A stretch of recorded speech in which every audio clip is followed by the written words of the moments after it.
Hey guys, it's Brooke. Welcome back to my channel. Today's video is going to be a beginner colorwork tutorial where I show y'all how to make these 4 different super cute Avatar: The Last Airbender inspired tapestries. If you've never done colorwork before, don't worry at all. I'm going to walk through all the steps, everything you need to know in order to make an awesome colorwork graph like this. First, we're going to start off talking about materials. What yarn do you need?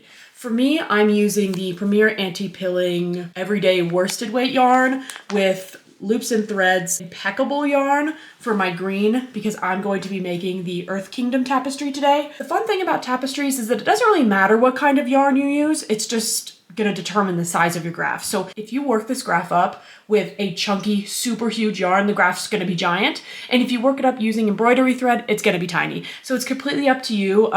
I drafted this graph to be made with worsted weight yarn. If you want your tapestry to be the same size as mine, I would recommend using some kind of worsted weight yarn. And for this tapestry, I'm going to be using a 4.5mm hook that has been chewed on by my lovely dog. Keep in mind that everyone's tension is going to be different, so no 2 tapestries are going to be exactly the same, because when you're doing color work, your tension is really, really important. How you change colors is really, really important, so don't worry if it's not exactly the same size as mine or someone else's. So I made these graphs on stitchfiddle.com, and I've got the links in the description. I'm not going to be working up every graph on video today. I'm just going to show you how to make the Earth Kingdom one, and I'll have the graphs in the description so y'all can make whichever tapestry you want to. When you're on Stitch Fiddle's website and you see the graph, what you're going to do is navigate to File and Progress Tracker, and this is a really awesome capability that Stitch Fiddle has to let you track what rows you're on. It'll gray out all the other rows so you just see the row you're supposed to work.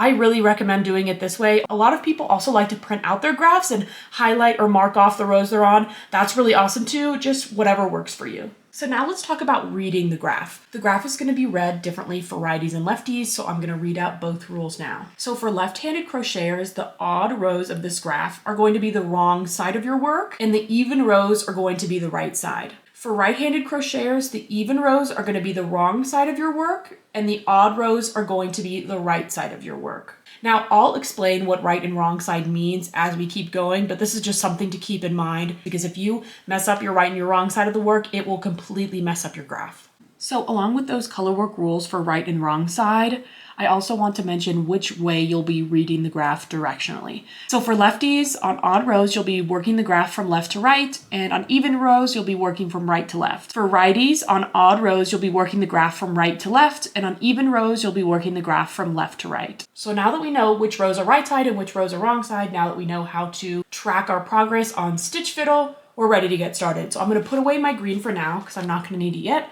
I'm going to take my solid color, and in this case for me it's going to be this gray silver Premier Anti-Pilling, and apparently I didn't frog it from the last time I swatched it, so I'm just going to take that apart real quick. So now I'm ready to get started. I want to point out that the size of each graph is not going to be the same. So the Earth Kingdom graphic that I'm making is 46 stitches wide, so for my first row I'm going to chain 47. I just couldn't make them the same because they're completely different shapes, so I'm sorry about that. Just note that you need to pay attention to the starting chain amount for your graph because it's not going to be the same for all 4. So I'm going to start with a chain 47.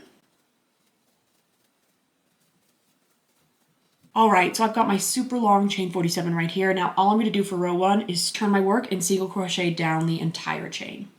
So for this tutorial, I'm not going to go into a lot of depth showing you how to single crochet, but I do have a beginner single crochet tutorial on my channel, so I'll link that in the description if you want something to reference in order to learn how to work this graph. So there are different methods for single crocheting down the chain.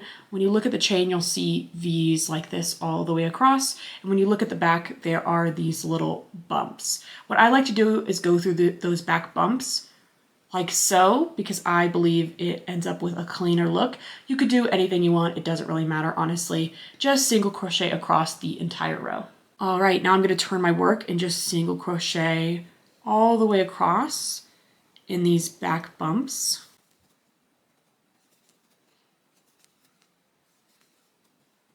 All right, as you can see, I've now completed row 1, which is just a solid row of single crocheting with my background color.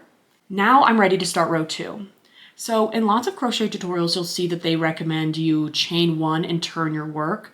I don't do that. All I do for my crochet tapestries is turn my work and then keep crocheting. And the reason why I don't chain 1 is I believe it creates a really clean line with my tapestries. It'll make your work much cleaner. So for row 2, all I'm going to do is turn my work and I'm going to start single crocheting back down this chain as normal because row 2 of this graph calls for another solid row of background color, and I'm also going to be working over the tail from my foundation chain. So I'm going to do these single crochets off camera, and I'll come back when I'm done and ready to start row 3.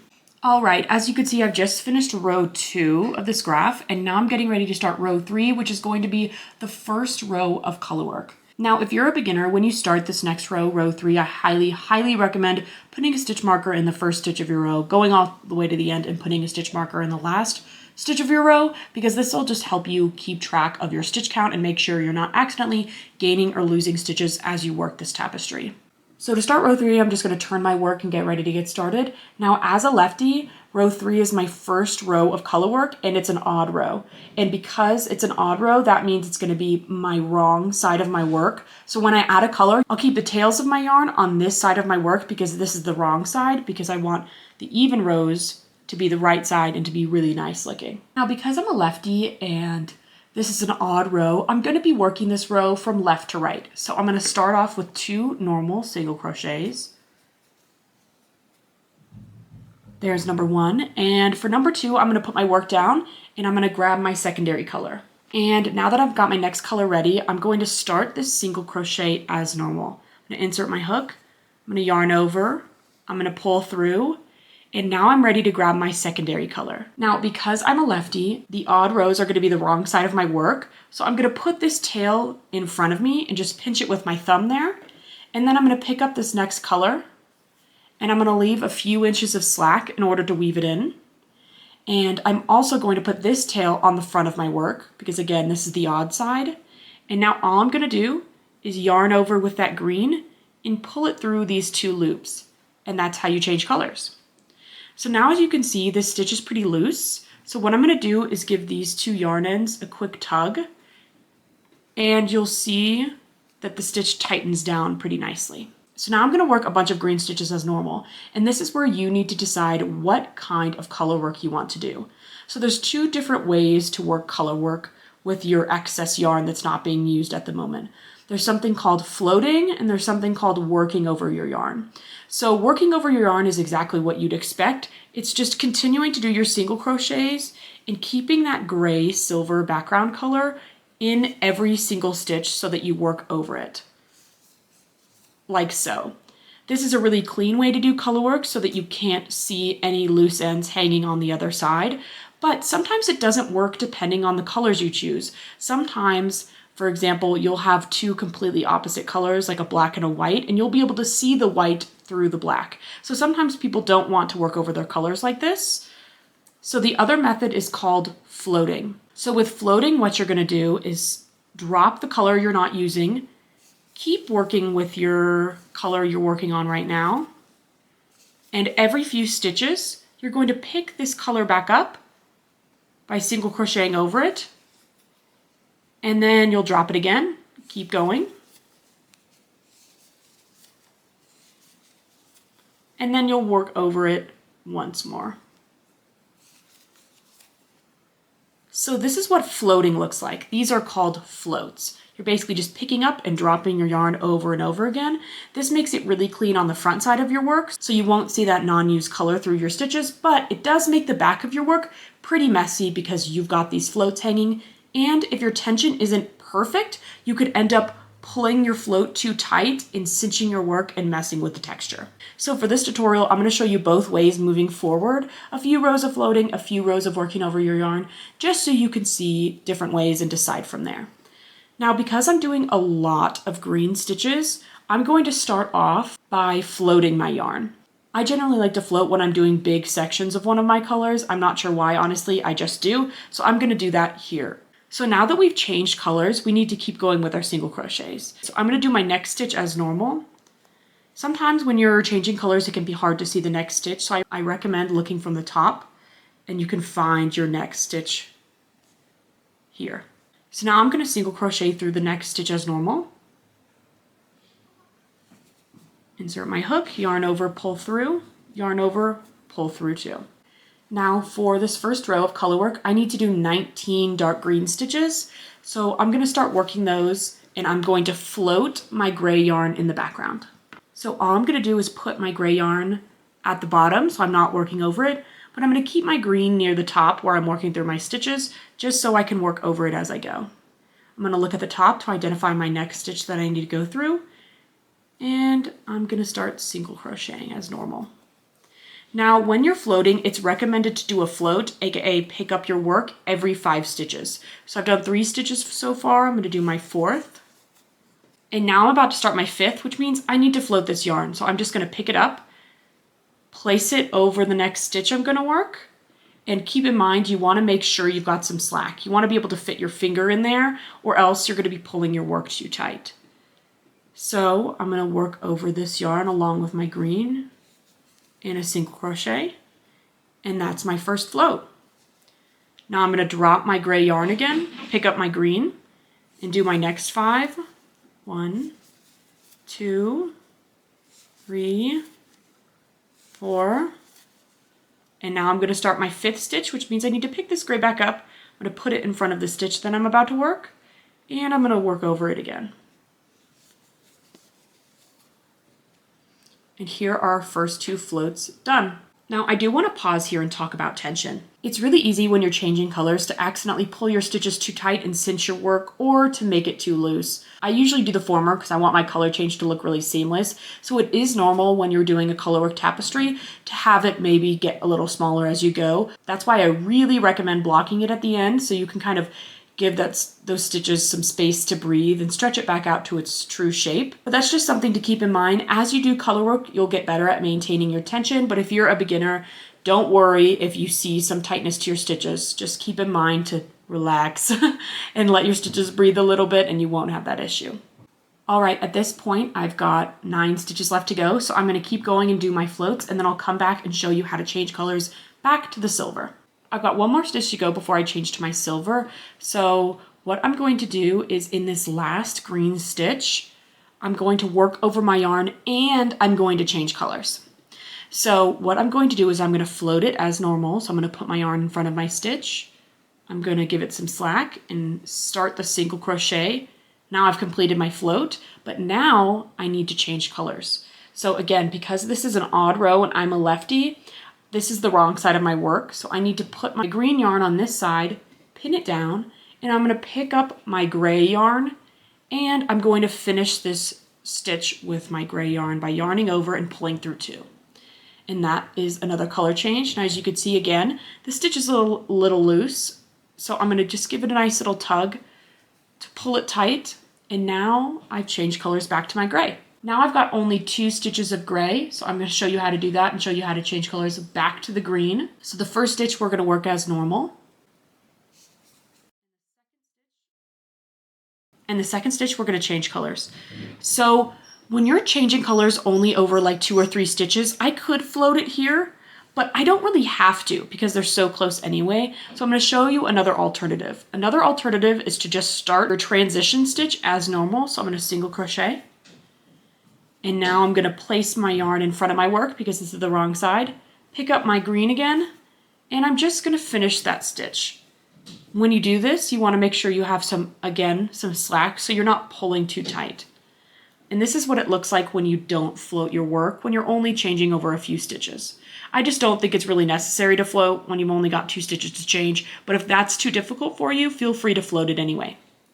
So now I'm going to do the second half of my graph. So I've got another 19 green stitches to go, and I'm going to be working over my silver yarn this time just so I can show y'all how I do it. So for these next stitches, I'm going to hold my work in front of my stitches like this, so I have to go underneath it and around it. I'm going to insert my hook in the next stitch, single crochet as normal. Keep doing so around that silver yarn. And I would recommend, if you're working over your yarn, to give your yarn a nice tug every once in a while, because it's really easy for the yarn that's being worked over to be super loose and just kind of gather in these stitches that you're working, and you can waste a lot of yarn doing that. So I recommend giving it a nice little tug every few stitches. But I'm just going to keep going all the way across, and then I'll come back when it's ready to change colors at the end of the row. All right, I've got 1 more green stitch, so I'm going to show you how I change colors. So I'm going to insert my hook through this stitch, yarn over, pull through, place my green on the wrong side of my work, pick up my gray, finish this stitch, and then work the last 2 stitches in gray. All right, that is row number 1 complete. Here's what row number 1 looks like. You can already start to see where it's kind of pulling in the center because we've got a bunch of color changes right here. We've got 2. So it kind of pulls in a little bit. So that's what blocking's for. So I can block it and really stretch it out to its full and final shape. So now I'm ready to start row number 4. For lefties, row number 4 is an even row, which means it's going to be the right side of my work. And you can already tell, right? These ends are on the back. So this is the right side of my work. And for righties, row number 4 is an even row, which means it's going to be the wrong side. So if you're a righty, your row is going to look like this. You're going to be looking at the back side of your row currently. So like I said at the beginning of this video, I'm pretty anti-chaining 1. So all I'm going to do to start row 4 is to turn my work. And row 4 is the same as row 3. So we're basically just doing the same thing we did in the last row in reverse. So I'm going to start with a single crochet, and then I'm going to do another single crochet, and now I have to change colors. So I'm going to insert my hook, and I'm going to yarn over, and I'm going to pull through. I'm going to place my yarn at the back of my work because that's the wrong side of my work. I'm going to pick up my green, hold my gray back there, yarn over, pull through 2. Now I'm going to give my gray a nice little tug to tighten that stitch down. And now I'm going to work all of these 19 green stitches, and I'm going to work over my yarn again. I do want to mention that it's very, very common for people to have separate balls of yarn when they're doing crafts that involve big different sections of colors. If you'd like to have multiple balls of yarn while you do this, that's totally fine. I would recommend having 1 set of green, 1 ball of green yarn that you're working from, and having 2 of the background color that you're working from, because what you can do is you can have 1 gray ball over here and then 1 gray ball over here. So then you're not wasting this yarn as you work these 19 different green stitches. But again, this is totally optional. Really, the only benefit of this is that you don't have to think about floating your yarn or working over your yarn as much, and you don't have as much excess that's just wasted at the back of your work. If you don't have a lot of yarn, I would highly recommend splitting your yarn into multiple balls to make sure that all of it is being used wisely.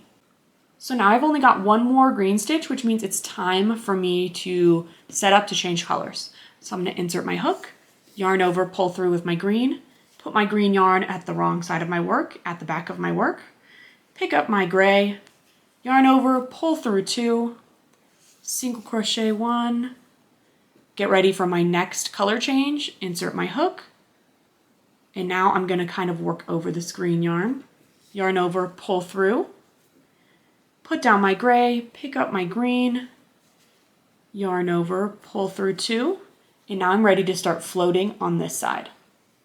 I'm going to do this section off camera because I've already shown you how to do this once, and then we'll come back to start the next row. I do want to note that as you keep going, you won't have to keep track of which rows are the right and wrong side as much, because if you're floating your yarn, you'll clearly be able to see the yarn with your floats is the wrong side of your work. So it's going to be much easier to tell.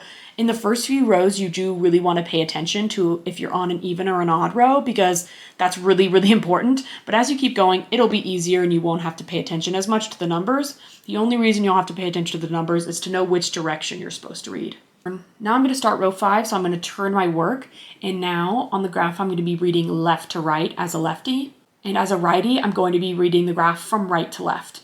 So these first 2 stitches are the same as always for the next few rows, so I'm just going to do these 2 stitches real quick, and I'm going to change colors in this next stitch. I'm going to insert my hook, yarn over, pull through.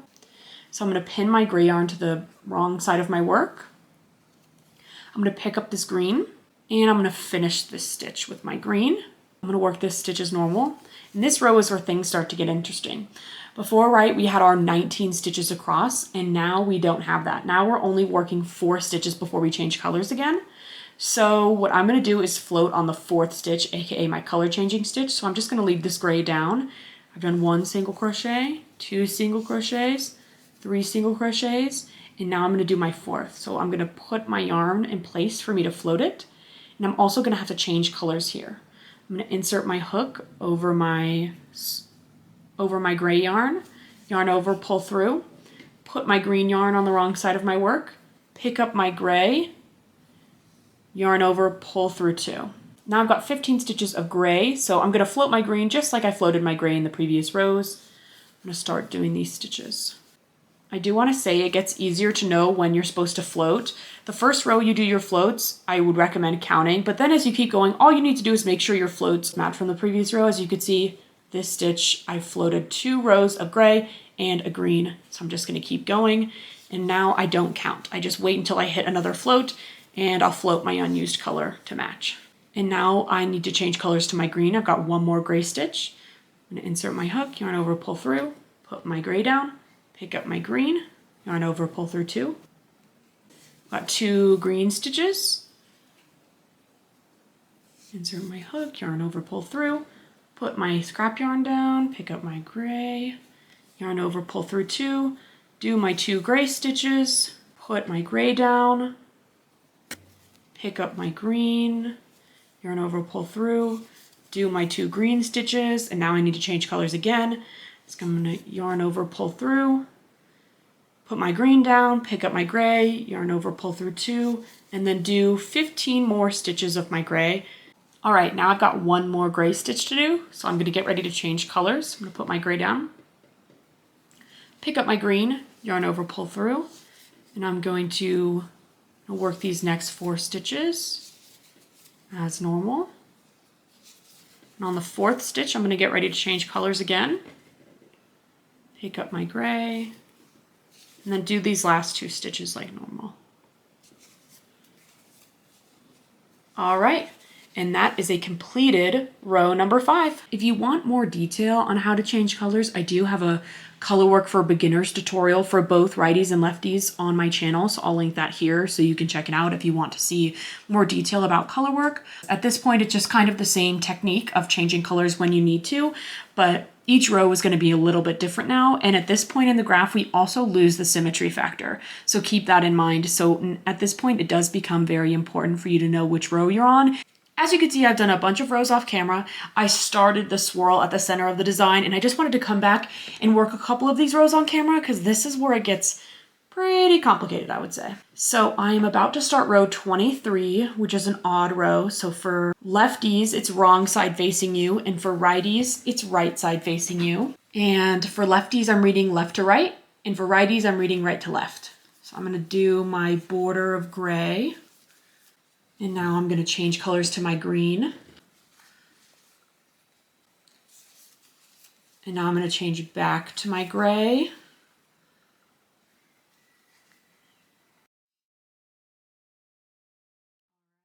And now I've got 7 gray stitches.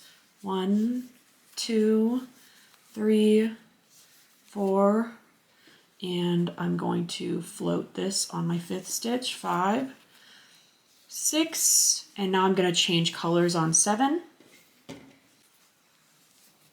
And now I've got to do 4 green stitches. 1, 2, 3, and I'm going to float on my 4th.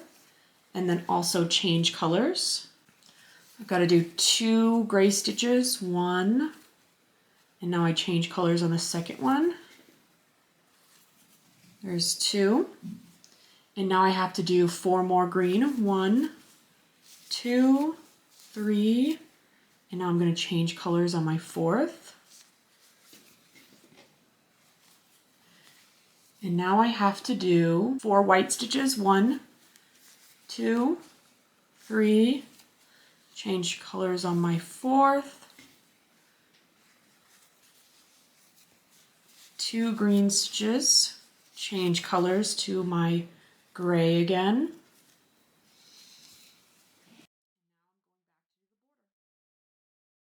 I'm going to change colors here, 1, 2, change colors on my 3rd,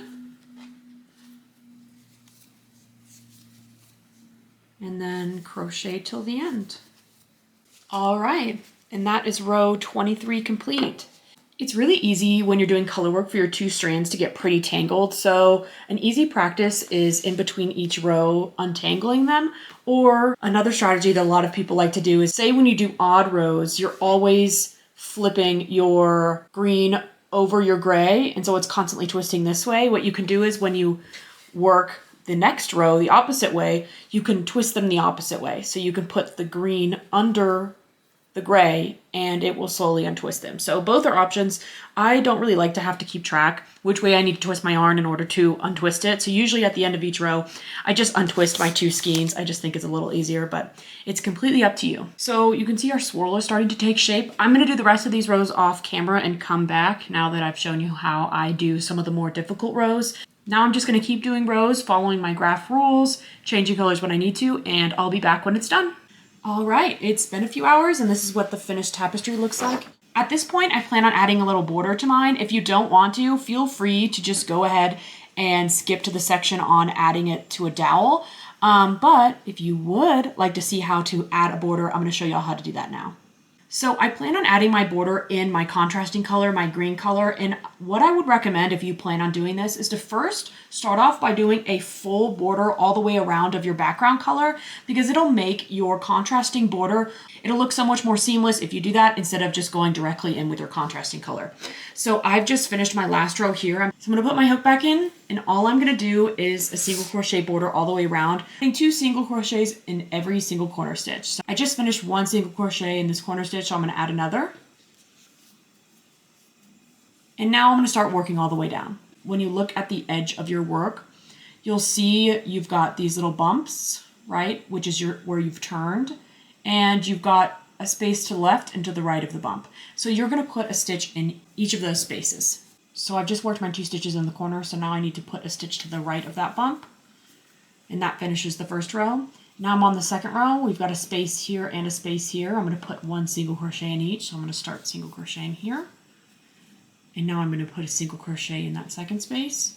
And I'm just gonna do that all the way down. Every time you see these bumps, you're putting a stitch to the left and you're putting a stitch to the right.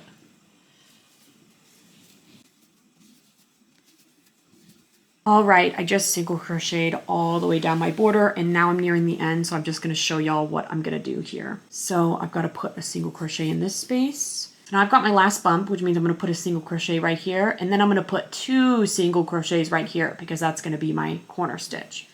So here's 1, and then here is 2. 1, 2. So now we're just going to single crochet across this bottom row, which is our foundation chain from the beginning. So I'm going to fast forward through this. I'm just going to keep single crocheting all the way across this border, put 2 stitches in this corner, come all the way back up, put 2 stitches in this corner, and then at that point I'll chain 1 and cut my yarn off, and then I'll show you how to do the border. So I finished my single crochet border all the way around my tapestry, and now at this point I'm ready to start my decorative border. So I'm going to take my second color of yarn and I'm going to attach it on either side of my tapestry. The key for this border is that you want it to go only around these 3 sides, because this top side is going to be attached to our dowel in order to hang this up. So it doesn't really matter which corner you start in. So I'm just going to attach my yarn here by inserting my hook, yarning over and pulling through my new yarn, chaining 1, and that's how I attach my yarn. So for my border, I'm going to be doing the picot stitch. So what I'm going to do is single crochet back into this first stitch that my chain is coming out of, and I'm going to single crochet, and now I'm going to single crochet 2 more. All right, and now that I've done 3 single crochets, I'm going to do a picot stitch, and I'm going to do that by chaining 3. And now in the first chain from my stitch, this one right here, I'm going to flip it over and I'm going to look into those back bumps that are kind of hard to see because this yarn is a little dark, but you're going to insert your hook in this first chain and you're going to slip stitch. So you're just going to yarn over, pull through, 2. And now I'm going to single crochet in the next 3 stitches. 1, 2, 3. And that is what our picot looks like. So I'm just going to do this all the way around where I single crochet 3, do a picot, single crochet 3. So I'm going to do another picot by chaining 3, slip stitching through the back bump of this first chain, and now doing single crochet 3. Another picot, single crochet, single crochet, single crochet.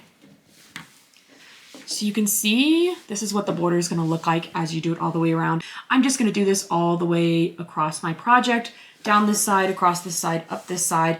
And then at that point, we're ready to block this. And then I'll show you how to add it to your dowel. Now that the border is done, I need to cut off the excess of this yarn, but I am going to be using this yarn to secure it to my dowel. So I'm going to leave a lot of excess, more than I think I need just in case. Usually to secure tapestries to dowels, people use like a half double crochet because it's bigger and it gives you some slack to actually wrap your yarn around the dowel. So just take a bunch of yarn, like way more than you think you need, enough to wrap back and forth across the front of your tapestry several times. So now at this point, all you need to do is block your tapestry so you can add it to your dowels once it's blocked. In order to block it, all you need to do is wet the entire thing. It just needs to be damp. It doesn't need to be soaked. And then you can lay it flat to dry, or if you've got a blocking board, you can block it and pin it in place. All right, so this is what it looks like now that it's blocking. I completely wet my tapestry, placed it, and I use my pins to secure it down to my blocking mat. And now all I'm going to do is let this dry,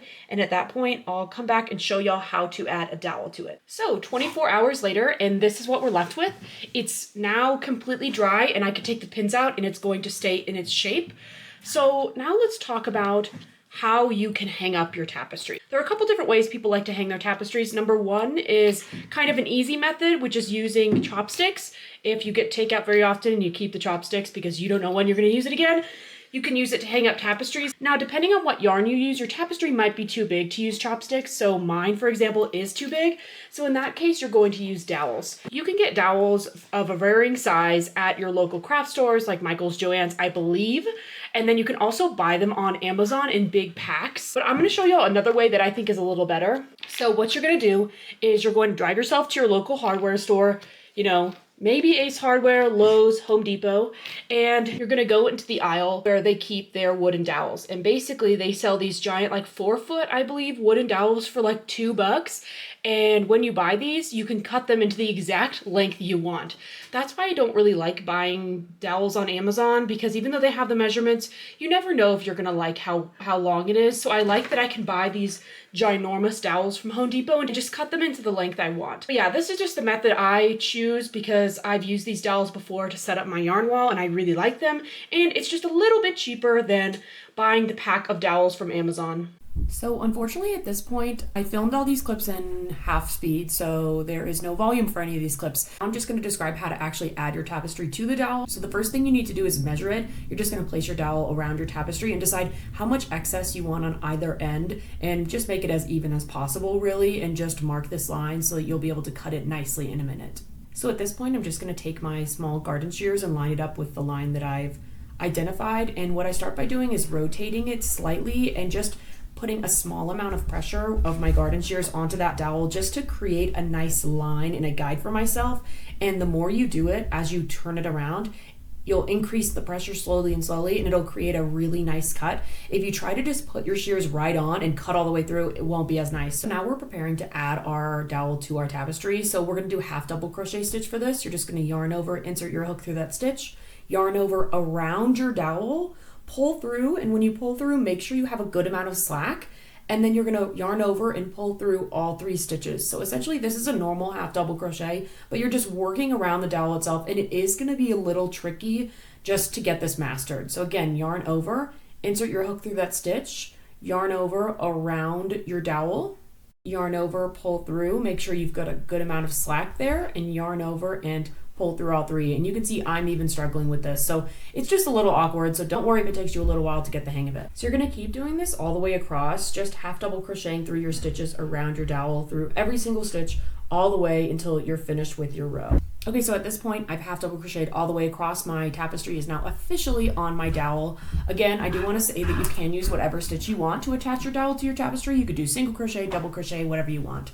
So at this point, what I'm going to do is I'm going to chain 1, and I'm going to pull all of the excess yarn through that chain. This is what it's going to look like now that you've done that. So this is going to be the right side of the string that's actually holding your tapestry on the hook.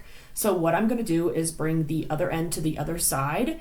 So I'm just going to insert my hook through that stitch, yarn over, pull through, and then I'm going to take this yarn end right here and I'm going to yarn over that and pull that all the way through the entire stitch. So doing this will create a small little knot. So now I'm just gonna pull on it to tighten it a little bit, and now I'm gonna knot it twice more. I don't know why I knot my tapestries so much. It's just a little habit that I have. I just wanna make sure that it's not going to fall, okay? So that's gonna be it for this tutorial. Thank y'all so much for watching. If you're a left-handed crocheter and you want more lefty-friendly crochet tutorials, please check out my channel. I've got a bunch. And if you're a righty, don't worry, my videos are righty-friendly too. If you take any pictures of your final project, please tag me. I would love to see them.